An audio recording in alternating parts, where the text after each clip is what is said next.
చిత్రమైన శత్రువు 4వ భాగం. 3వ భాగంలో జయంత్ అనే జర్నలిస్ట్ బాంబ్ బ్లాస్ట్ గురించి తెలుసుకునేందుకు ప్రయత్నించి మరణిస్తాడు. ఇక మనో దాని గురించి అంతు తేల్చాలనుకుంటాడు. మనో అమ్రపాలిని ఫాలో చేస్తూ అమ్రపాలికి పోలీసులతో ఏం సంబంధమని అనుమానపడతాడు. కథ కొనసాగుతుంది. బస్ దిగుతూ తలెత్తి చూసిందామే. చూస్తూనే ఆశ్చర్యపోయింది. బస్ దిగినప్పుడు కానీ బస్ కోసం ఎదురు చూస్తున్నప్పుడు కానీ ఆ షాపు వైపు చూడడం ఆమెకు అలవాటు. అక్కడ మోనాలిసా పెయింటింగ్ ఉంటుంది. దాన్ని చూస్తే ఆమె మనసుకి చాలా హాయిగా అనిపిస్తుంది. అదో బార్బర్ షాపు.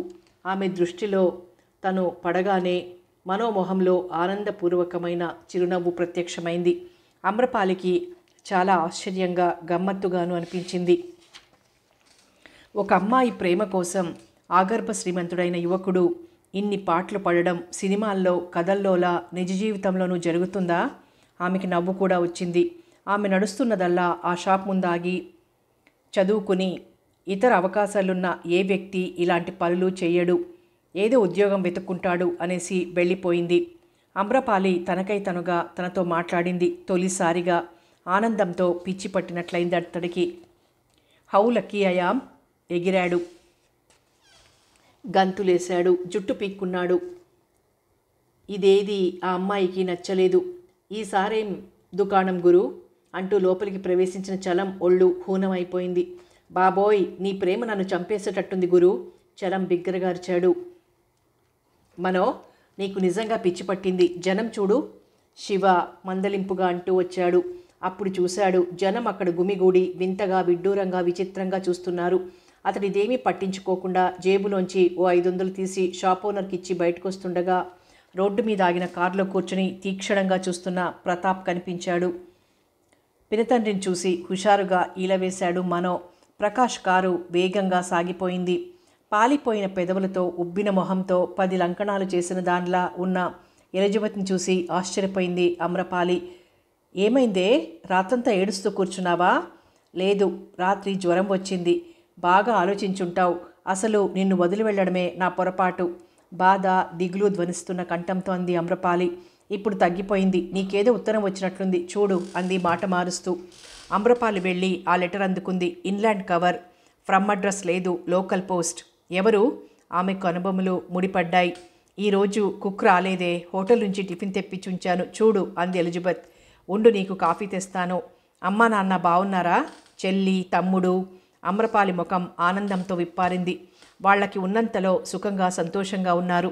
నా గురించి వాళ్ళకి తెలియజేసి ఆ వైపు నుండి నా మీద ప్రెషర్ తీసుకురావడానికి ప్రయత్నించలేదు కాబట్టి వాళ్ళు ఆనందంతోనే ఉన్నారు చెప్పింది. ఆయనేం తెలివి తక్కువవాడు కాడులే. వాళ్ళ అండ నీకు లభిస్తుందని ఈ అదను చూసి వాళ్ళు నీకు మరింత దగ్గరైపోతారన్న భయం ఉందిగా అంది. అది నిజమే అంటూ కిచెన్ కేసు నడిచింది అమ్రపాలి. ఆమెతో పాటే ఎలిజబెత్ తెచ్చిపెట్టుకున్న నవ్వు మాయమైపోయింది. మొహం విషాదంతో నిండిపోయింది. కిచెన్లోకి వచ్చి లెటర్ చింపిన అమ్రపాలి పైన సంబోధన చూసింది. Dear friend. క్రింద సంతకం చూసింది. సలీమా. అమ్రపాలి ఆశ్చర్యపోయింది. ఎలిజబెత్ ఫ్రెండ్ సలీమా నిన్న ఉదయమే బాంబే వెళ్ళిపోయింది. వెళ్లే ముందు తనకి లెటర్ రాసిందన్నమాట. ఏమిటంత అవసరం? ఆమె చదవసాగింది. డియర్ ఫ్రెండ్, నేనుగా లెటర్ రాయడం మీకు ఆశ్చర్యం కలిగించుండొచ్చు. మీతో మాట్లాడడానికి నాకు అవకాశం కలగలేదు. ముఖ్యంగా ఎలిజబెత్ బాధ చూడలేకపోయాను. తను చాలా బాధపడుతుంది. అందుకే బాగా ఆలోచించి రాత్రి తను నిద్రపోయాక ఈ లెటర్ రాస్తున్నాను. రేపు ఉదయం బహుశా ఎయిర్పోర్ట్లో పోస్ట్ చేస్తాను. మీకు నేను చెప్పదలుచుకున్న విషయాలు ఇంకా తెలియజేయాల్సి వచ్చింది. నిన్న సాయంత్రం ఇక్కడ జరిగిన సంఘటన నన్నెంతో కలతపరిచింది, భయపెట్టింది. ఆ ఆందోళనను నాతో మోసుకుని వెళ్తున్నాను. దురదృష్టవశాత్తు ఈ డ్రామా ఎందుకనో నాకు నచ్చలేదు. మీకోసం ఎలిజబెత్ ఇదంతా భరించాల్సి రావడం ఐ డోంట్ లైక్ ఇట్. మీరే ఆలోచించండి. నేను ఎలిజబెత్కి చిన్ననాటి స్నేహితురాలిని. మీరు నాకంటే దగ్గరైన తనెంతో ప్రాణప్రదంగా భావిస్తున్న ఫ్రెండ్. తన గురించి నాకంటే మీకే ఎక్కువగా తెలుసుంటుందని, మీరే బాగా ఆలోచించగలరన్న నమ్మకంతో మీకు చెబుతున్నాను. మీ గురించి తాను చెప్పిన కథంతా విన్నాక తనంత రిస్క్ తీసుకోవడం మంచిది కాదనిపించింది. మొదటి నుంచి రాజకీయ నాయకుల పట్ల నాకు సదభిప్రాయం లేదు. అలాంటప్పుడు మీ ఉనికి మూలంగా తనకేమైనా నష్టం సంభవించవచ్చు. ఐ మీన్, నిన్న డ్రామా అనిపించింది, నేడో రేపో నిజం కావచ్చు. నాకెందుకలా అనిపిస్తుందో చెప్పలేను, కానీ దీని మూలంగా ఎలిజబెత్ ఎలాంటి మానసికమైన బాధని అనుభవించడం లేదని నేను అనుకోలేకపోతున్నాను. మీ బాధని ఎలిజబెత్కి పంచవద్దు అని చెప్పడానికి నాకు బాధగానే ఉంది. స్నేహితుల్ని విడదీసే మనస్తత్వం నాది కాదు. మీరో ప్రత్యేకమైన వ్యక్తిత్వం గల అమ్మాయి అని ఎలిజబెత్ గొప్పగా చెబుతోంది. చాలా తెలివైన అమ్మాయి అని విన్నాను. ఎలిజబెత్ని ఇష్టపడే ఫ్రెండ్గా నా బాధను అర్థం చేసుకోండి. అమ్రపాలి స్నేహం కోసం, సుఖం కోసం నా జీవితంలో విలువైన దేన్నైనా వదులుకోవటానికి నేను సిద్ధమని ఎలిజబెత్ నాతో అనడమే నన్ను భయపెట్టింది. మీ స్నేహం తగినంతగా ప్రభావితం చేయడం గొప్ప విషయంగా కనిపించింది. పై భయాలతో మిమ్మల్ని ఆలోచించమంటున్నాను. అంతేకాదు, తనేదో లవ్ అఫేర్లో చిక్కుకుందని నాకు అనుమానంగా ఉంది. ఇలాంటి పరిస్థితిలో తన మనసు ఉల్లాసంగా ఉండడం, తనకంటూ సమస్యలు లేకపోవడం మంచిదేమో. నాకంటే దగ్గరైన ఎలిజబెత్ స్నేహితురాలిగా ఆలోచించి ఒక మంచి నిర్ణయం తీసుకుంటారన్న ప్రగాఢ నమ్మకంతో సలీమా. లెటర్ పూర్తిగా చదివిన అమ్రపాలి సుదీర్ఘమైన ఆలోచనలో పడిపోయింది. సలీమా పట్ల ఆమెకు ఎలాంటి కష్టమూ కలగలేదు. ఎలిజబెత్ తన మూలంగా ఇబ్బందులు ఎదుర్కొంటుందని ఆమెకు తెలుసు. కానీ సలీమా అనుమానాలు, భయాలు ఆమె ఆలోచనల్ని మరో దారిలోకి నెట్టాయి. సలీమాలో అనవసరమైన అపోహలు తలెత్తాయా? ఎలిజబెత్ తనని పిచ్చిగా అభిమానిస్తున్న విషయం అమ్రపాలికి తెలుసు. ఆ అభిమానం తన ఆనందాల్ని సైతం త్యాగం చేయగలిగినంత గాఢంగా ఉందన్న సత్యం సలీమా ద్వారా మాత్రమే తెలిసింది. అమ్రపాలి హృదయం ఉప్పొంగింది. ఆమె లెటర్ని మడుస్తుండగా ఎలిజబెత్ కిచెన్లోకి వస్తూ, కాఫీ ఏది అంది. కలుపుతానుండు అంటూ ప్రారంభించింది. ఆ రోమియో కనిపించాడా? ఆసక్తిగా అడిగింది. కనిపించడమా? నవ్వొచ్చింది అమ్రపాలికి. నిన్న ఈరోజు అతడు పడ్డ పాటలను గురించి చెప్పింది. ఆసక్తిగా విని, నిజంగా అతడు నిన్ను ఎంతో సిన్సియర్గా ప్రేమిస్తున్నాడే అంది ఎలిజబెత్. అతడి మొహం ఆడపిల్ల దృష్టిని ఆకర్షించే స్టంట్. అంతేనా? అంతకు మించి అతడి గురించి నీకేమీ అనిపించలేదా? అనిపించడమేమిటి? నీకు మతిపోయిందా ఏమిటి? చిరాకుగా అంది అమ్రపాలి. నీకు తెలీదే, ప్రేమ కోసం, ప్రేమించిన ఆడదాని కోసం ప్రాణం ఇవ్వగలిగిన మగాడు దొరకడం ఎంత అదృష్టమో నీకు తెలీదు. మనం ప్రేమించిన వాడికంటే మనల్ని ప్రేమించే వ్యక్తి దొరకడం గొప్ప విషయం. నీకు తారసపడిన రోమియో లాంటి వ్యక్తి నాకు ఎదురయ్యుంటే నా గుండెని గుడి చేసి అతడిని అభిమానించేదాన్ని. అతని పేరు నాకు తెలీదు, తెలుసుకోవాలన్న ఆసక్తి లేదు. నిన్నటిదాకా కంటిలో నలుసులా బాధ పెట్టాడతను. అయినా ఈరోజు విచిత్రంగా మాట్లాడుతున్నావు. ఎలిజబెత్, నిజం చెప్పవే, నువ్వెవరినైనా ప్రేమించావా? ప్రేమ? నేనా? ఎలిజబెత్ నవ్వబోయింది. ఆమె పెదవులు వంకరబోయాయి, మొహం పాలిపోయింది. ఆమె వైపు రెప్పవాల్చకుండా చూస్తోంది అమ్రపాలి. ఎవరా అమ్మాయి? అడిగాడు ప్రకాష్. అమ్రపాలి చిత్రంగా చూశాడు. పేరు కాదు నేను అడిగింది, ఎవరని. దాన్ని గురించి పట్టించుకోవడం లేదు. ఎవరైతే ఏం, ఓ అద్భుతమైన స్త్రీమూర్తి. పిచ్చి బాగానే ముదిరింది. నిన్ను చూడగానే అనుకున్నాను నీ అవతారం చూసి లవ్ అఫేర్లో చిక్కుకున్నావని. నీకు బుద్ధుందిరా? కోపంగా అడిగాడు. మనో మాట్లాడలేదు. నువ్విలా తయారవుతావని నేను అనుకోలేదు. తప్పేముంది బాబాయ్, ప్రేమించినంత మాత్రానా? తప్పే, కఠినంగా అన్నాడతడు. డబ్బులేని ఆడదాన్ని ప్రేమించటం ఇంకా తప్పు. విచిత్రంగా మాట్లాడుతున్నావు. అవును, ముందు బెట్టు చేస్తుంది. ఈ నాటకం ప్రతి ప్రేమ కథలో మామూలే. నీకంటే గొప్పవాడు కనిపించిన రోజు నిన్ను పురుగులా విదిల్చేస్తుంది. ప్రతి ఆడది నువ్వు ఊహిస్తున్నట్టే ఉండదు బాబాయ్. ఒకే కోణంలోంచి చూడకు. ప్రకాష్ మొహం కందగడ్డలా తయారైంది. నువ్వు ప్రేమలో పడడానికి లేదు, ఆడదాని కోరల్లో చిక్కుకోవడానికి లేదు. శాసించడానికి నువ్వెవరివి? నా మనసు మీద ఎవరి ఆధిపత్యానికి చోటు లేదు చెప్పి చివ్వున లేచిపోయాడు మనో. ప్రకాష్ కళ్ళు ఎర్ర జీరలలో వింతైన కోపంతో, కసితో మెరిశాయి. మనో ఆలోచిస్తున్నాడు. అమ్రపాలి గురించి కాదు, రాత్రి ముజ్రాబా హత్య గురించి, హత్య చేసిన వ్యక్తి గురించి. అతడు నాచారంలోని ఓ పెంకుటింటికి వెళ్ళి 2 నిమిషాల్లో తిరిగొచ్చాడు. తర్వాత తన ఇంటికి వెళ్ళిపోయాడు. మనో తిరిగి నాచారం వెళ్ళి ఎంక్వైరీ చేశాడు. అది మధుమతి అనే ఓ 35 ఏళ్ల స్త్రీది. పోస్ట్ గ్రాడ్యుయేట్ అయ్యి లెక్చరర్గా పనిచేస్తున్న మధుమతి విడో. ప్రభుదాస్ అనే వ్యక్తికి కీప్గా ఉంటున్న మధుమతి ఏడాది నుంచి ఉద్యోగం చేయటం మానేసింది. మనో ఆ ఇంటిలోకి ప్రవేశించాడు. చిన్న ఇల్లైనా ఖరీదుగా ఉంది. బయట ఊహించలేనంత గొప్పగా ఉంది. ప్రభుదాస్ గారు కావాలి, నౌకర్ని అడిగాడు. అతడు లోపలికి వచ్చి లేరు, 2 రోజుల పాటు రారని చెప్పారు అమ్మగారు అని చెప్పి మీరెవరు అని అడిగాడు. ఆయనకు బాగా కావలసిన వాడిని చెప్పాడు మనో. రాత్రి వచ్చింది మీ మనిషేనా? ఆయన మనిషిని నేను చెప్పాడు. ఎవరు పంపారు? నిన్న వచ్చిన మనిషే. అతని పేరు చెప్పరాదు. 2 రోజుల పాటు ప్రభుదాసు గారు రారు చెప్పాడు నౌకరు. అక్కడి నుండి తిరిగొస్తుండగా గమనించాడు మనో తనను వ్యక్తి బైక్ మీద వెంబడించడం. అతని కళ్ళల్లో దుమ్ము కొట్టి ఇంటికి చేరుకున్న అతను ఫోన్లో ఒక వ్యక్తిని కాంటాక్ట్ చేశాడు. అతని పేరు పాపారావు, ఊరఫ్ ఎర్రబుజ్జి. చార్మినార్ ఏరియాలో రౌడీ షీటర్గా ఇప్పుడిప్పుడే పేరు చలామణిలోకి వస్తున్న వ్యక్తి, ఒకప్పటి క్లాస్మేట్. నువ్వా బాస్? నేను ఇంకా గుర్తున్నానా? అదృష్టవంతుణ్ణి అన్నాడు ఎర్రబుజ్జి. బుజ్జి, ఓ పని చేసి పెట్టాలి.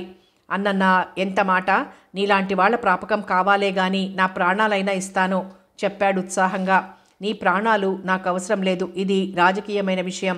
నీ శ్రమకి మించిన ఫలితమిస్తాను చెప్పాడు. అన్నన్నా, ఎంత మాట! నీ దగ్గర డబ్బుకి కక్కుర్తి పడతానా? రాజకీయమా? మరీ మంచిది, చెప్పు బాస్. నువ్వేం గోల చెయ్యనక్కర్లేదు అంటూ అతడేం చెయ్యాలో చెప్పాడు. మధుమతి ఇంటి దగ్గర కాపు వేసి అక్కడ పరిణామాల్ని ఎప్పటికప్పుడు తనకి తెలియజేయమని కోరాడు. ఓస్, ఇంతేనా బాస్? అంతేకాదు, అక్కడ నీకు కనబడే వ్యక్తులు ఎవరైనా సరే వాళ్ళ పేర్లు బయటికి రాకూడదు. వచ్చాయో? ఆగాడు. ఆసక్తిగా అడిగాడు. ఇది ఎనుబోతుల కుమ్ములాట, పచ్చడైపోతావు. ఎవరు, ఏమిటి అన్న క్యూరియాసిటీ వద్దు బుజ్జి, నాకు హెల్ప్ చేయడమే. ఈ క్షణంలోనే బయలుదేరిపోతున్నా చెప్పాడు ఎర్రబుజ్జి. థ్యాంక్స్ ఎర్రబుజ్జి, నువ్వు చాలా యాక్టివ్గా ఉండాలి. ప్రత్యేకంగా చెప్పాలనా బాస్? కథ పొడిగించబడుతోందని అతడికి అనిపించింది. అమ్రపాలి అతడి వీక్నెస్ అయి కూర్చుంది. బస్ స్టాప్ అతడి ప్రధాన నివాసం అయిపోయింది. ఆమె చూపు కోసం, నవ్వు కోసం, ఒక్క పలకరింపు కోసం తహతహలాడిపోతున్న మనో స్వంతంగా ఈ వ్యవహారంలో తలదూర్చడానికి వీలుపడక ఒక మనిషిని వినియోగించాడు. నీ పద్ధతేం బాగోలేదు. ఆ అమ్మాయికి నీకు బోలెడు కార్లున్నాయని తెలుసు. నువ్వు ఆర్థికంగా అసాధారణమైన స్థితిలో ఉన్నావని తెలుసు. అయినా నీ పట్ల ఏమాత్రం ఇంట్రెస్ట్ చూపించడం లేదు. ఎందుకు పిచ్చివాడ్లా బిహేవ్ చేస్తావు? శివ మందలింపుగా అన్నాడు. ప్రేమ, జవాబొచ్చింది మనో నుంచి. అది ఫలిస్తున్న నమ్మకం నాకే కోసానా లేదు శివ చెప్పాడు. ఆ అమ్మాయి ధోరణి చూస్తుంటే నాకు అలాగే అనిపిస్తోంది అనుమానంగా అన్నాడు చలం. అందుకే అమ్రపాలి పట్ల నా ఆరాధన పెరిగిపోతోంది బ్రదర్. ఆ భగవంతుడు తప్ప మానవ మాతృలెవ్వరూ నీకు సాయం చెయ్యగలరని నాకు అనిపించడం లేదు చలం చెప్పాడు. మనో మాట్లాడలేదు. అతడి మొహంలో నిరాశ, నిస్పృహలు. మీ పెద్దవాళ్ల ద్వారా ప్రయత్నించరాదు? అట్నుంచి నరుక్కొస్తే బాగుంటుందేమో. అది మాత్రం ఫలిస్తుందా? నా తల్లిదండ్రుల పొజిషన్లో ఉన్న వాళ్ళెవ్వరూ ఓ మామూలు అమ్మాయి తమ కోడలుగా రావడానికి అంగీకరిస్తారా? అలాంటి వాళ్ళు తాముగా ప్రయత్నించడం ఇంపాసిబుల్. పోనీ మీ బాబాయ్ నీకేమైనా ఈ విషయంలో హెల్ప్ చేయగలరా?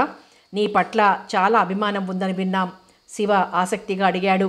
లాభం లేదు, బాబాయ్ భగ్న ప్రేమికుడు. ప్రేమని, స్త్రీని ద్వేషిస్తాడు చెప్పాడు. అవునా? అవును. ఆ షాక్ నుంచి తను ఇప్పుడిప్పుడే కోలుకుంటున్నాడు. తను హైదరాబాద్కి గత 15 ఏళ్లుగా దూరంగా ఉండటం, ఆ జ్ఞాపకాల నుంచి దూరంగా వెళ్ళటం కోసం కొంతకాలం మిలిటరీలో పనిచేశాడు. అక్కడ ఉండలేక వచ్చేసి బిజినెస్ వ్యవహారాలు చూసుకుంటూ కొంతకాలం వైజాగ్లోనూ కొంతకాలం బాంబేలోనూ ఉన్నాడు. ప్రస్తుతం ఢిల్లీలో ఉన్నాడు. ఇప్పుడు రావడం, ఇక్కడ ఉండిపోవాలన్న ప్రయత్నంలోనే. ఉండగలడా అన్నది సందేహాస్పదమే. ఇంత చరిత్ర తన బ్రతుకులో దాచుకున్న బాబాయ్ నాకు సహాయం చేయడమా? అది జరిగే పని కాదు నిరాశగా చెప్పాడతడు. మళ్ళీ తనే ప్రేమ అన్నది హృదయంలోంచి ఉద్భవించాలి గాని ఒకరి సహాయ సహకారాలతో పొందగలిగేది ఎంతమాత్రమూ కాదు అన్నాడు. అమ్రపాలి మనసుని నీ మీదికి మరలించడానికి నా వంతు ప్రయత్నం నేను చెయ్యనా? నెమ్మదిగా అడిగాడు శివ. ఏం చేస్తావు? చెప్పను, చేసి చూపిస్తాను. నీ స్నేహితుడిగా నాకా మాత్రం బాధ్యత ఉందనుకుంటున్నాను నిశ్చయమైన కంఠంతో అన్నాడు శివ. చలం వెర్రిమొహం వేసి ఏం చేస్తావు బ్రదర్ అడిగాడు. చెప్తాను అన్నాడు శివ. మేడం, రాత్రి మీరు ఎలిజబెత్ ఫ్లాట్లోనే ఉన్నారా అడిగాడు వసీముద్దీన్. లేను. ఏం? విసుగును దాచుకుంటూ అడిగింది. రాత్రి కూడా ఎవరో. అతని మాట పూర్తి కాకముందే మీరు ప్రత్యేకమైన శ్రద్ధ తీసుకుని మా యోగక్షేమాల్ని విచారిస్తున్నందుకు చాలా థ్యాంక్స్. అయితే మా శ్రేయోభిలాషుల్ని కూడా శత్రువులుగా మీరు భావించడం దురదృష్టకరం. ఒక్కసారి జరిగిన సంఘటనలే మళ్ళీ మళ్ళీ జరగవు, మీరు భయపడకండి చెప్పింది. వసీముద్దీన్ మొహం చిన్నబోయింది.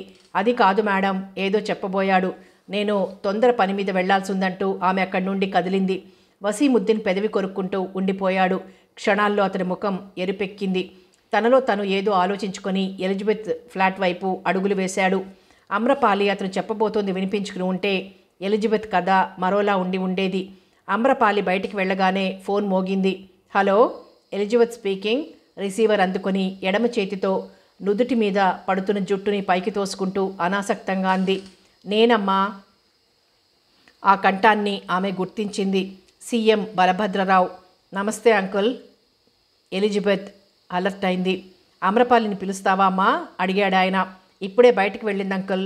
రాత్రి తను ఊరెళ్ళిందా అమ్మా? ఓ క్షణం ఏం సమాధానం చెప్పాలో తోచలేదు ఎలిజబెత్కి. నేనేం అనుకోనులే, తల్లిదండ్రులకి బిడ్డని దూరం చేసే కిరాతకుణ్ణి కానులే. మెత్తని ఆయన కంఠంలో కత్తుల్ని వెతకడానికి ప్రయత్నించింది ఎలిజబెత్. లేదంకుల్, ఇక్కడే ఉంది. అబద్ధం చెప్పేసింది అదో విధమైన భయంతో. అబద్ధం ఆడాలన్న అనుభవం ఉండాలమ్మా నవ్వాడాయన. అయితే ఇప్పుడు నువ్వు ఒక్కదానివే ఉన్నావన్నమాట ఫ్లాట్లో? అవును. ఓకే, అమ్మాయి వస్తే మామయ్య ఫోన్ చేశాడని చెప్పు. కరీంనగర్ జిల్లా పర్యటనకి వెళ్ళి ఇప్పుడే వచ్చాను. అక్కడి నుంచి రాత్రి మాట్లాడదామనుకుంటే లైన్ సరిగ్గా లేదు చెప్పి లైన్ కట్ చేశాడు. ఎలిజబెత్ కాసేపు అలా ఉండిపోయింది. తరువాత ఆమె మరో నెంబర్ రింగ్ చేసింది. అవతల నుంచి ఆమెకి కావలసిన కంఠం వినిపిస్తుండగా బయట కాలింగ్ బజర్ మోగింది. ఒక్క నిమిషం ఉండు, ఎవరో వచ్చారు విసుగ్గా అంటూ వెళ్ళి తలుపు తీసిందామె. ఎదుటి ఫ్లాట్లో ఉండే వ్యక్తి. అతని మొహం అదోలా ఉంది. ఏమిటన్నట్టు చూసింది ఎలిజబెత్. అమ్రపాలి మొన్న పుట్టినట్టుంది బాబు, అప్పుడే ఎంత పెద్ద పిల్లయిపోయింది అన్నాడు వృద్ధుడు కళ్ళజోడు తుడుచుకుంటూ. వాళ్ళు ఆర్థికంగా ఎలాంటి పొజిషన్లో ఉన్నారు అడిగాడు ప్రకాష్. అప్పులు లేవు, ఆస్తులు లేవు. అమ్రపాలితో పుట్టిన లోచనకి 2 నెలల క్రితమే పెళ్లి చేసి పంపాడు రాఘవరావు. అమ్రపాలి తండ్రి పేరు రాఘవ. ఆయన ఏం చేసేవాడు మాస్టారు? Retired head master. ఆయనకి సంతానం కంటే పెళ్లికారి చెల్లెళ్ళు తమ్ముళ్ల బాధ్యత ఉండడంతో ఆస్తి ఏమీ కూడబెట్టలేకపోయాడు. తన పిల్లలకి 10 ఏళ్ల వయసు వచ్చేటప్పటికి కానీ తోడబుట్టిన వాళ్ల బాధ్యతలు పూర్తి కాలేదు. ఇక మిగిల్చుకునేదేముంది? ఆయనకు మిగిలింది సొంత ఇల్లు, ముత్యాల్లా 3 బిడ్డలు. అందులో అమ్రపాలి బాధ్యత ఆయనది కాదాయే. బోసినోటిని చప్పరిస్తూ చెప్పాడు 70 ఏళ్ల మాస్టారు. అంటే వివరంగా చెప్పండి. నీకు తెలీదా? అప్పట్లో రాఘవరావు పక్క పల్లెలో ఎలిమెంటరీ స్కూల్ మాస్టర్గా పనిచేసేవాడు. పక్క ఇల్లే బలభద్రరావుది. ఏ బలభద్రరావు అనుమానంగా అడిగాడు. అప్పటి ఎమ్మెల్యే, ఇప్పటి ముఖ్యమంత్రి అయిన బలభద్రరావు. ఆయన స్వగ్రామం అది. ఆయన ఫ్యామిలీ అక్కడే ఉండేది. అప్పటికింకా అమ్రపాలి లోచన, రాఘవరావు భార్య జానకి కడుపులో పడలేదు. బలభద్రరావు భార్య రుక్మిణి భేషజం లేని మనిషి కావడంతో జానకికి ఆమెకి స్నేహం కలిసింది. కొద్ది రోజుల్లోనే అది గాఢతరమైంది. అందుకు కారణము ఉంది. పెళ్ళై 10 ఏళ్లైనా సంతానం కలగని జానకి రుక్మిణి కూతుర్ని దగ్గరికి తీయడం ప్రారంభించింది. రుక్మిణి అప్పటికే గుండె జబ్బు మనిషి కావడంతో క్రమంగా దాదాపు ఆ పాప బాధ్యతంతా జానకే తీసుకుంది. ఆ పాప పేరే అమ్రపాలి. ప్రకాష్ మొహంలో విస్మయం కనిపించింది. అయితే ఆ అమ్రపాలి జీవితం 3 ఏళ్లకే ముగిసిపోయింది. అందుకు తప్పు పట్టాల్సింది విధినైనా అంతా జానకిని తప్పు పట్టారు. ఏం జరిగింది? పురిట్లోనే ఆ పాపకి మూర్ఛరోగం ఉండేది. 10-12 ఏళ్ల వయసొస్తే గాని రోగం నయం కాదన్నారు డాక్టర్లు. ఈ ఇద్దరు ప్రశాంత వాతావరణంలో ఆ పల్లెలో ఉంటే వాళ్ళని అంటి పెట్టుకొని ఓ డాక్టర్ ఉండేది. బలభద్రరావుతో అతడి 7 ఏళ్ల కొడుకు హైదరాబాద్లో ఉండి చదువుకునేవాడు. బలభద్రరావుకి కొడుకు కూడా లేకపోవడం ఏమిటయ్యా ప్రకాష్? తండ్రి రాజకీయం పడినవాడు కాబట్టి వార్తల్లో ఉండడు. అతడి పేరు భార్గవ్. ఈ కుర్రాడే అమ్రపాలికి కాబోయే భర్త. అయితే అతడు అమ్మాయిని ఆ పేరుతో పిలవడట. తన చెల్లెలి పేరు కదా, తనేదో పేరు పెట్టుకున్నాడట. ప్రకాష్ ముందు కొంగాడు. అసలేమైందో చెప్పనేలేదు కదూ? పెద్ద సంఘటనేమీ కాదు, ఒక దురదృష్టకర సంఘటన. జానకి చాలా కాలం తర్వాత గర్భం ధరించింది. ఒంట్లో సరిగ్గా ఉండేది కాదు. ఆ రోజు హాస్పిటల్కి వెళ్లే తొందరలో ఉంది. చిన్నారి అమ్రపాలి ఆ అమ్మాయి వెంట తిరుగుతూ చిట్టి చిట్టి కబుర్లు చెబుతోంది. గబగబా వంట చేసుకుంటుంది జానకి. ఆ పల్లె పక్కనున్న టౌన్లో ఉంది ఆ గైనకాలజిస్టు. రుక్మిణి ఆవిడికి ఫోన్ చేసి జానకి గురించి చెప్పింది. పనిలో ఉన్న జానకి దూరపు బంధువు ఎవరో వస్తే మాట్లాడుతూ ఉండిపోయింది కాసేపు. అప్పుడే ఫిట్ వచ్చి వంట రూంలో ఓ మూల పడిపోయింది. బలభద్రరావు కూతురు అమ్రపాలి అది జానకి గమనించకపోవడమే దురదృష్టం. ఇంతలో భర్త వచ్చాడు. ఆమె హడావిడిగా వంటగదికి తాళం పెట్టింది. పాప ఇంటికి వెళ్ళిపోయిందని భావించిందామె. హాస్పిటల్కి వెళ్ళిపోయింది. ఆయన ఆగాడు. ప్రకాష్ వింటున్నాడు. ఇక చెప్పేది ఉంది. పాపకి ఫిట్ వచ్చినప్పుడు డాక్టర్ దగ్గర ఉండాలి. ఇంజెక్షన్లు మందులు ఇవ్వాలి. లేకపోతే ప్రమాదం. ఆ పక్క ఇంట్లోనే డాక్టర్ ఉంది. ప్రయోజనం ఏముంది? పాప ప్రాణం పోయింది. విధి చిన్న చూపు. రోగపు స్థాయి ఆ రోజు హెచ్చుగా ఉండి ఉంటుందని డాక్టర్ తర్వాత అభిప్రాయపడింది. పాప తల్లి తన కూతురు జానకితో వెళ్ళుంటుందని భావించింది. డాక్టర్ దగ్గర అన్ని పరీక్షలు ముగించుకొని సాయంత్రం తిరిగి వచ్చిన జానకికి పాప శవం కనిపించింది. మొదటే గుండె జబ్బు మనిషి రుక్మిణి ఈ షాక్ని తట్టుకోలేకపోయింది. పరిస్థితిని నువ్వే ఊహించుకో. జానకిని నోరెత్తి ఒక్క మాట అయితే అనలేదు, కానీ లోకం ఊరుకుంటుందా? నానా మాటలు అంది. కొందరు జానకి నిర్లక్ష్యాన్ని తప్పుబట్టారు. కొందరు ఇంకా క్రూరంగా రుక్మిణి అదృష్టాన్ని ఓర్వలేక సంతానం లేని జానకి ఈ సంఘటనకి కారణభూతమైందన్నారు. కానీ రుక్మిణి దగ్గర ఉంటూ ఆమె రోగంతో పాటు పోరాడుతుంటే తల్లిలా సేవ చేసింది జానకి. కడుపు శోకంతో కుమిలిపోతున్న రుక్మిణిని మామూలు మనిషిని చెయ్యడానికి ఆమె చేస్తున్న ప్రయత్నాలు, పడుతున్న తిప్పలు చూసి బలభద్రరావుకి ఆమె పట్ల అభిమానం కలిగింది. అప్పుడే మాట ఇచ్చింది ఆమెకి జానకి. తన కడుపున ఆడపిల్ల పుడితే రుక్మిణికి ఇచ్చేస్తానని. రుక్మిణి వద్దనలేదు. బలభద్రరావు కాదనలేదు. రాఘవరావు భార్యని తప్పుపట్టను లేదు. బలభద్రరావు కూతురి మరణానికి తాము కారకులన్న అపరాధ భావంతో ఉన్నారు వాళ్ళు. పురిటికి స్వగ్రామం వచ్చింది జానకి. ఆమె అదృష్టమేమో కవల పిల్లలు పుట్టారు. ఆ ఇద్దరిలో ఓ పాప చాలా అందంగా ప్రత్యేకంగా ఉంది. బలభద్రరావు దంపతులు ఈ వార్త తెలిసి పరిగెత్తుకొచ్చారు. అందమైన పాపని వాళ్లకు అప్పచెప్పింది జానకి. ఆ పాపే అమ్రపాలి. రెండో పాప లోచన అమ్రపాలి కంటే 2 గంటల ముందు పుట్టింది. కడుపు తీపిని అణుచుకుని కన్న కూతుర్ని వాళ్ళకు అప్పగించారు. కవల పిల్లలు పుట్టడం కూడా రాఘవరావు దంపతులకి మంచి ఓదార్పైంది. దాన్ని గురించి బంధువులేమన్నా మాస్టర్ పట్టించుకోలేదు. బలభద్రరావు ఆస్తికి ఆశపడ్డారన్నారు. ఇంకా ఏదేదో అన్నారు. ఇద్దరూ పట్టించుకోలేదు. కానీ బలభద్రరావు ఆర్థికంగా రాఘవరావుకి సహాయపడాలని చూశాడు. ఆత్మాభిమాని రాఘవరావు అంగీకరించలేదు. మా పాపని మీకు ఖరీదుకి ఇవ్వలేదు బావుగారు అన్నాడు. బలభద్రరావు బాధపడ్డాడు. అయితే ఓ షరతు పెట్టాడు. పాపను వాళ్ళు వచ్చి చూడొచ్చు, సాన్నిహిత్యం పెంచుకోరాదు. తమ బిడ్డగానే అమ్రపాలి పెరగాలి. మేం ప్రత్యేకంగా మీ దగ్గరికి రాము. అమ్రపాలి మీ బిడ్డ. చూపించాలని మీకు కనిపిస్తే తెచ్చి మాకు చూపించండి బావుగారు చెప్పాడు రాఘవరావు. అంతే. 3 ఏళ్లు గిర్రును తిరిగాయి. అప్పుడప్పుడు పాపం తెచ్చి తల్లిదండ్రులకు చూపించి వెళ్తుండేవాళ్ళు. అయితే బలభద్రరావు మనసులో ఏ ఉద్దేశం రూపుదిద్దుకుంటోందని తెలియదు కానీ పాప చేత మామయ్య అని పిలిపించుకునేవాడు. రుక్మిణి మాత్రం అమ్మ అనిపించుకునేది.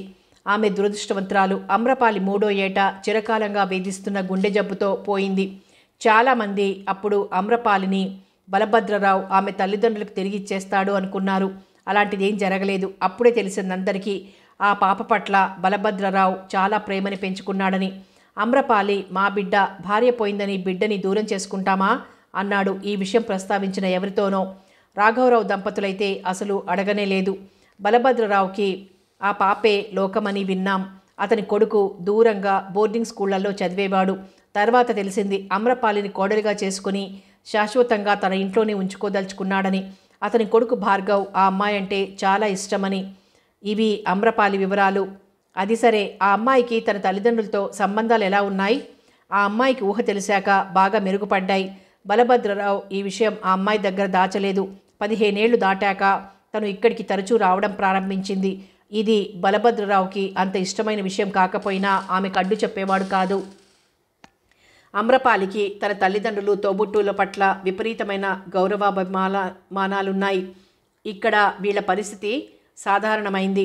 అమ్రపాలితో పాటు జన్మించిన లోచనకి ఈ మధ్యనే పెళ్ళైపోయింది. ఒక కాలేజీ లెక్చరర్ అమ్మాయిని ఇష్టపడి పెద్దగా కట్న కానుకలకి ఆశించకుండా చేసుకున్నాడు. మరో 18 ఏళ్ల చెల్లెలు, 16 ఏళ్ల తమ్ముడు చదువుల్లో ఉన్నారు. రాఘవరావు హెడ్ మాస్టర్గా గత సంవత్సరమే రిటైర్ అయ్యాడు. కొద్దిగా పొలం కొనుక్కొని ప్రశాంత జీవనం గడుపుతున్నాడు. చెప్పటం ముగించి, అవును, ఈ వివరాలన్నీ నీకెందుకయ్యా అడిగాడు ఆ వృద్ధుడు. ప్రత్యేకమైన కారణం ఏమీ లేదు మాస్టారు, ఆసక్తి కొద్దీ అడిగానంతే చెప్పాడు. వృద్ధుడు నమ్మాడు. హైస్కూల్ రోజుల్లో ప్రకాష్ని బాగా అభిమానించిన లెక్కల మాస్టర్ ఆయన. 15 ఏళ్ల క్రితం రిటైర్ అయిపోయి కృష్ణారామ అనుకుంటున్నాడు. ఈ వివరాలేమీ మనోకి తెలియవు, తెలియాల్సిన అవసరమూ లేదనుకున్నాడు ప్రకాష్ కఠినంగా. అమ్రపాలి, బస్ కోసమా? అవును మాస్టారు, కారెక్కు డ్రాప్ చేస్తాను చెప్పాడు రంగనాథ్. మీకు శ్రమ ఇస్తున్నానేమో మాస్టారు అందామె కారెక్కుతూ. రంగనాథ్ నవ్వి, అలాంటిదేం లేదులే, నీ పట్ల నాకు ప్రత్యేకమైన అభిమానం ఉంది కదా అన్నాడు. థ్యాంక్ యూ మాస్టారు. దానికేముంది కానీ, ఇఫ్ యూ డోంట్ మైండ్ ఓ మాట అడిగితే నువ్వేమనుకోవుగా? అడగండి మాస్టారు. కారు బయలుదేరింది. దూరం నుంచి మనో గమనిస్తున్నాడు. నువ్వెక్కడుంటున్నావు?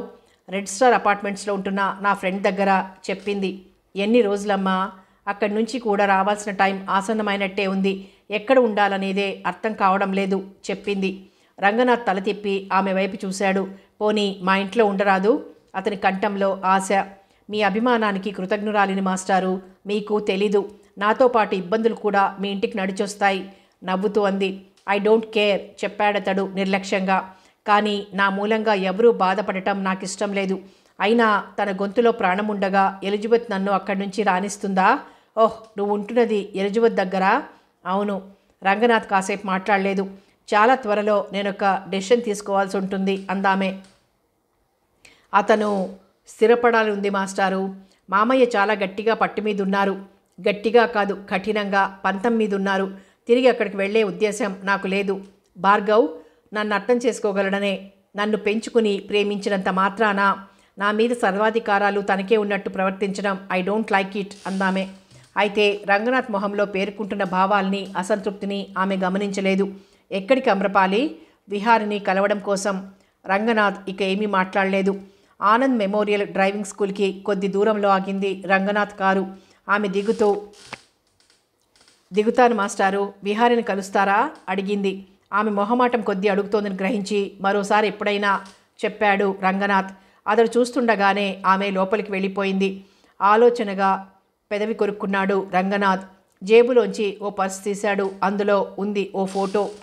అది అమ్రపాలిది. తదేక దీక్షతో దాని వంక చూశాడు.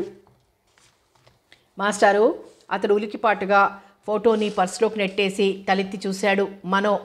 అతన్ని ఇక్కడ చూసి రంగనాథ్ కనుబొమ్మలు ముడిపడ్డాయి. నువ్విక్కడా?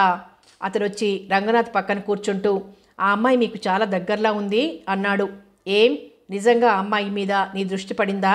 ఇంతకు ముందే నిన్నోసారి హెచ్చరించాను, ఆ అమ్మాయి సాధారణమైన అమ్మాయి కాదు చెప్పాడు. నాకు తెలుసు. ఏం తెలుసు? రంగనాథ్ కనుబొమ్మలు ముడిపడ్డాయి. కారులు మేడలు లేకపోయినా తన వ్యక్తిత్వంలో ఓ స్పెషాలిటీ ఉందని. కారును ముందుకు దూకిస్తూ, నీ కృష్ణలీలలు ఆ అమ్మాయి దగ్గర పనిచెయ్యవు. ఇలా వెంటబడటం మానుకో కొంచెం కఠినంగా అన్నాడు రంగనాథ్. అసలు ఆ అమ్మాయి ఎవరో మనోకి చెప్పదలుచుకోలేదతడు. అయితే రంగనాథ్కి తెలియని విషయం ఒకటి ఉంది. తన దగ్గరున్న అమ్రపాలి ఫోటోని మనో చూశాడన్నది. ఎలిజబెత్ ఫ్లాట్ ముందు నిలబడి కాలింగ్ బజర్ నొక్కబోతున్న వ్యక్తితో, మిస్ ఎలిజబెత్ కోసమా అడిగాడు వసీముద్దీన్. ఆ వ్యక్తి తిరిగి చూసి అవును అన్నాడు. ఆమె ఊళ్ళో లేదు, ఉదయమే ఊరెళ్ళింది చెప్పాడు. ఏ ఊరు? బొంబాయి. ఎప్పుడొస్తారు అడిగాడతను. అదంతా నాకు తెలీదు చెప్పాడు వసీం. మీరు? ఆమెకి బాగా కావలసిన వాడిని. ఆమెకి బంధువా? కాదు, ఫ్రెండ్ని చెప్పాడు. ఆ వ్యక్తి వెనక్కి తిరిగాడు. మీరెవరో తెలుసుకోవచ్చా? ఆమెకి రిలేటివ్ని చెప్పాడతడు. వసీం ఏదో అడగబోయాడు. అది గమనించినట్టే అతడు వెళ్ళిపోయాడు. వసీం అతడితో అబద్ధాలు చెప్పాడు. అతడు వెళ్ళగానే ఎలిజబెత్ ఫ్లాట్ వైపు అదోలా చూశాడు వసీం. అక్కడికి వచ్చి వెళ్ళిన వ్యక్తి ప్రకాష్. బిహారీ కనిపించడేం? సార్ ఇప్పుడే బయటికి వెళ్ళారమ్మా. నేను వస్తున్నట్టు ఫోన్ చేశానే ఆశ్చర్యంగా అడిగిందామె. ఎక్కడి నుంచో ఫోన్ వచ్చిందమ్మా. చాలా త్వరగా వెళ్లాల్సి వచ్చిందని, తను తిరిగి రావడానికి రాత్రవుతుందని మీతో చెప్పమన్నారమ్మా అటెండర్ వినయంగా చెప్పాడు. అమ్రపాలి మొహంలో నిరాశ. అతన్ని చూడటం ఇప్పట్లో పడదా? ఆమె మనసు బాధతో మూలిగింది. మేడం, డ్రింక్ తీసుకోండి తలెత్తి చూసింది. విహారి దగ్గర పనిచేసే లేడీ క్లర్క్. పేరు ప్రశాంతి. మొహంలో ప్రశాంతత కనిపించదు, తెచ్చిపెట్టుకున్న వినయం తప్ప. ఎందుకనో ఆమె అమ్రపాలికి నచ్చలేదు. ఆ విషయం విహారితో కూడా అంది. గమ్మత్తుగా ఉందే, ఆ అమ్మాయి నెమ్మదస్తురాలు, మంచిది, సోమరి కూడా కాదు. నీకు నచ్చకపోతే పంపిస్తాలే అన్నాడు. మళ్ళీ అతడు పంపనూ లేదు, ఆమె అడగనూ లేదు. మీరు తొందరగా పని చెయ్యాలి ప్రశాంతమ్మ, సార్ ఏదో టైపింగ్ చేయాలన్నారు. అటెండర్ అబ్బులు చెప్పాడు. ప్రశాంతి వాడి వైపు తీవ్రంగా చూసింది. అబ్బులు లెక్క చెయ్యలేదు. ప్రశాంతి తప్పనిసరిగా కదిలింది అక్కడి నుండి. ఇదంతా ఆమె గమనించలేదు. బ్యాగ్లోంచి ఓ కవర్ తీసి విహారి టేబుల్ సొరుగులో పడేస్తూ, ఈ లెటర్ గురించి విహారితో చెప్పు అందామె అక్కడి నుంచి కదులుతూ. వినయంగా తలూపాడు అబ్బులు. ఆ ముందు రాత్రి బాగా ఆలోచించి విహారికి రాసి ఉంచిన ఉత్తరం అక్కడి నుంచి వచ్చేస్తుంటే అమ్రపాలి మనసంతా ఎప్పుడూ లేని విధంగా బాధతో, దిగులుతో, అదో విధమైన వ్యధతో నిండిపోయింది.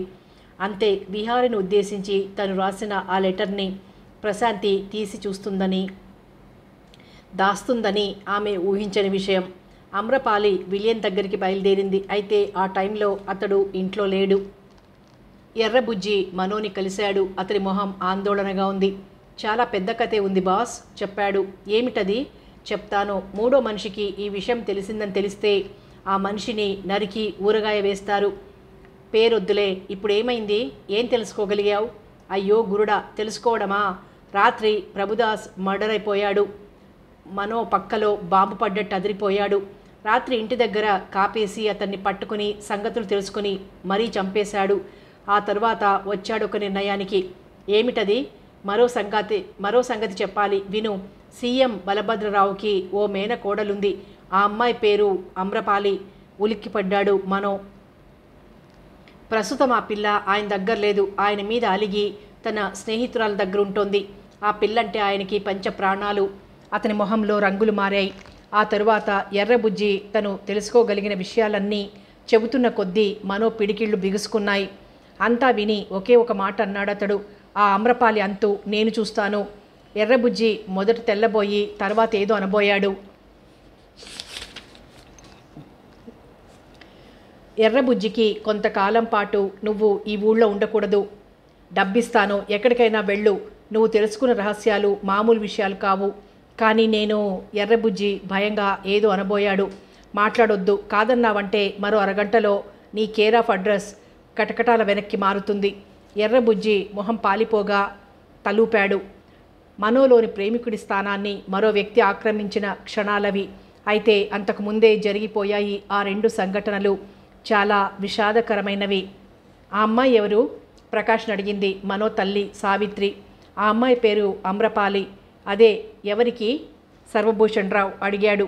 ఏ ప్రత్యేకతలు లేని ఓ మామూలు రిటైర్డ్ హెడ్ మాస్టర్ కూతురు చెప్పాడు. వీడికి పిచ్చెక్కలేదు కదా అంటున్న సావిత్రికి మాజీ సీఎం, మాజీ నటుడైన నాయకుడితో వియ్యమందాలన్న మక్కువ ఎంతైనా ఉంది.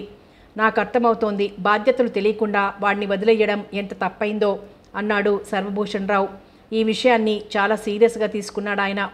నా జీవితాన్నో గుణపాఠంలా భావించి మీరు వాడి విషయంలో శ్రద్ధ ఎందుకు తీసుకోలేదో నాకు అర్థం కాదు చెప్పాడు ప్రకాష్. ప్రతి ఒక్కరి జీవితం ఒక్కలా ఉండదు కదా, అదే పొరపాటు. ఇప్పుడు మనో ఒకనాటి నా అడుగుజాడల్లో నడుస్తున్నాడు. వాడి జాడ్యం ముదిరిపోయింది కాదు, విరిగిపోయింది. ముగ్గురు తలతిప్పి చూశారు. మనో, అతడి కళ్ళు ఎర్రగా చింత నిప్పుల్లా ఉన్నాయి. మీరు ఊహిస్తున్నట్లుగా ఏమీ జరగబోవడం లేదు. నా పొరపాటు గ్రహించాను చెప్పి వేగంగా మేడ మీదికి వెళ్ళిపోయాడతడు. ముగ్గురు మొహమొహాలు చూసుకున్నారు. వీడి మాటలు నేను నమ్మను. నేను ఆ అమ్మాయిని గురించి ఎంక్వైరీ చేశాను. మంచిగా వినలేదు. నేనుండగా వాళ్ల పరిచయం పెరిగే ప్రసక్తే లేదు కఠినంగా చెప్పాడు ప్రకాష్. సరిగ్గా అప్పుడే ఆకాశవాణిలో వార్తలు ప్రారంభమయ్యాయి. రెవెన్యూ మినిస్టర్ భాస్కర్ రావు కుమారుడు ఓ కారు యాక్సిడెంట్ నుంచి అదృష్టవశాత్తు ప్రాణాలతో బయటపడగలిగారు. అయితే ఆయన బాగా గాయపడినట్టు తెలుస్తోంది. కారు కాలిపోయింది. శ్రీమంత్ ప్రస్తుతం హాస్పిటల్లో ఉన్నారు. అది విని నిట్టూర్చి భానురావు బ్రతుకు నుంచి మనశ్శాంతి అన్నది పరారైనట్టుంది అంటున్న సర్వభూషణ్ రావుకి తెలీదు తన విషయంలోనూ జరగబోతున్నది అదేనన్న సంగతి. హలో విలియన్, ఎన్ని లేటెస్ట్? ఇంకా ఏమీ లేదు చెప్పాడు విలియన్. విహారిని కలిశావా? ఇంకా కలవలేదు బ్రదర్, డేవిడ్ మూర్తి అడిగాడు. విలియన్, అమ్రపాలి ఫ్రెండు ఎలిజబెత్ని చూశారా? విలియన్ నవ్వి ఇంకా ఎక్కడా, అమ్రపాలినే కలవందే చెప్పాడు. డేవిడ్ మూర్తి మాట్లాడలేదు. ఏం అడిగాడు విలియన్. నువ్వు అమ్రపాలికి సంబంధించిన అన్ని విషయాలు పట్టించుకుంటున్నావా లేదా అని సర్దుకుని చెప్పాడు. అదంత అవసరమని నేను అనుకోలేదు. కేవలం బిహారీని మాత్రమే దృష్టిలో ఉంచుకున్నాను నేను చెప్పాడు. చెప్పి అన్నట్టు బలభద్రరావు ఏమంటున్నాడు అడిగాడు. అమ్రపాలి భయంలో అర్థం లేదనే నాకు అనిపిస్తోంది. అయినా తను కోరింది మన సహాయం. ఆ అమ్మాయిని తృప్తిపరచడం మన ధర్మం. విలియన్ నవ్వాడు అదోలా. బాయ్, సీ యూ అగెయిన్ అంటూ కదులుతున్న అతడిని కారు వరకు సాగనంపాడు విలియన్. స్వయంగా కమిషనర్ తన తమ్ముణ్ణి కలవడం కోసం స్టేషన్కి రావటం స్టేషన్ సిబ్బందికి ఆశ్చర్యం కలిగించింది.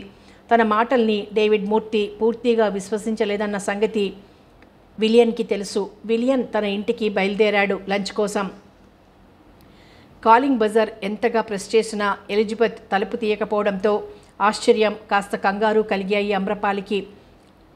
ఎలిజబెత్ లోపలుంది. ఏ నిద్ర మాత్రలో వేసుకుని పడుకోలేదు కదా. నిద్ర కోసం పిల్స్ వేసుకునే అలవాటుంది ఎలిజబెత్కి. పైగా తనేదో మానసికంగా బాధపడుతున్నట్టు అనుమానంగా ఉంది. అమ్రపాలి హ్యాండ్ బ్యాగ్లోంచి కీస్ తీసి తలుపు తీసి లోపలికి అడుగు పెట్టింది. ముందుకు వేసి ఉన్న ఎలిజబెత్ బెడ్రూమ్ తలుపులు కనిపించాయి. ఎలిజబెత్, నిద్రలో ఉన్నావా అంటూ తలుపులు ముందుకు నెట్టిన ఆమె భయంతో కెవ్వుమంది. అక్కడ రూమ్ మధ్యగా ఫ్లోర్ మీద రక్తపు మడుగులో ఎలిజబెత్ కాదు, ఆమె డెడ్ బాడీ. వెల్లకిలా పడి ఉన్న ఆమె గుండెల్లో దిగిపోయి ఉన్న బాకు. గదిలో చెల్లా చెదురై ఉన్న ఫర్నిచర్ మధ్య ఎలిజబెత్ కళ్ళు తెరుచుకునే ఉన్నాయి. ఆ సంఘటన జరిగి కొంతసేపైందన్నట్టు రక్తం గడ్డకడుతోంది. పిచ్చి దానిలా చూసింది అమ్రపాలి. ఎలిజబెత్ లేదిక, చనిపోయింది. కాదు, చంపబడింది. ఆమె తల తిరుగుతోంది. ఆ దృశ్యాన్ని చూడలేక యువతలికి వస్తుండగా కళ్ల ముందు చీకటి పొరలు పేరుకుంటున్నాయి. ఎలిజబెత్ ఎవరికేం అపకారం చేసింది? ఎవరు? మామయ్య? బెదిరింపు అనుకున్నది నిజమైందా? ఆమె తూలి పడబోయి నిలదొక్కుంది. పగిలిన గుండెల్లోంచి దుఃఖం వెల్లువలా తన్నుకొస్తోంది. అమ్రపాలి ఫోన్ దగ్గరికి నడిచి డేవిడ్ విలియన్ ఇంటికి రింగ్ చేసింది. Hello, William speaking. అంకుల్. గొంతుకి దుఃఖపు తెర అడ్డుపడింది. ఎవరు? అమ్రపాలి. నేనే. ఎలిజబెత్ హత్య చేయబడింది. అవతల నుంచి నిశ్శబ్దం. అంకుల్, విన్నాను. అమ్రపాలి, నేను వస్తున్నాను. గోల చెయ్యొద్దు, ఎవరితోనూ చెప్పొద్దు. లైన్ డిస్కనెక్ట్ అయింది. అమ్రపాలికి స్పృహ తప్పింది. ఆ డ్రైవింగ్ స్కూల్ ముందు కారాపి దిగి లోపలికి నడిచాడు ప్రకాష్. ఏం కావాలి సార్? అబ్బులు అడిగాడు. విహారితో మాట్లాడాలి చెప్పాడు. అబ్బులు ఆశ్చర్యంగా చూసి విహారీ అన్నాడు. అవును, ఏం? పేరు కొత్తగా అనిపిస్తేనూ మా బాస్ని ఆ పేరుతో ఒక్కరే ఒక్కరు పిలుస్తారు చెప్పాడు. ఆ ఒక్కరు అతడి ప్రియురాలు అమ్రపాలి అవునా? కఠినంగా అడిగాడు ప్రకాష్. తమరెవరో తెలుసుకోవచ్చా? అతనున్నాడా? విసుగ్గా అడిగాడు. లేరు బాబు, తమరినెప్పుడు చూసినట్టు లేదు. అబ్బులు పట్టుబడకుండా అన్నాడు. విహారీ స్నేహితుణ్ణి చెప్పాడు ప్రకాష్. సార్ రాత్రికి గాని రారు, చాలా ముఖ్యమైన పని మీద వెళ్ళారు. ప్రకాష్ కొద్ది క్షణాలు ఆలోచించి అక్కడి నుండి కదిలాడు. వెళ్తున్నారా బాబు?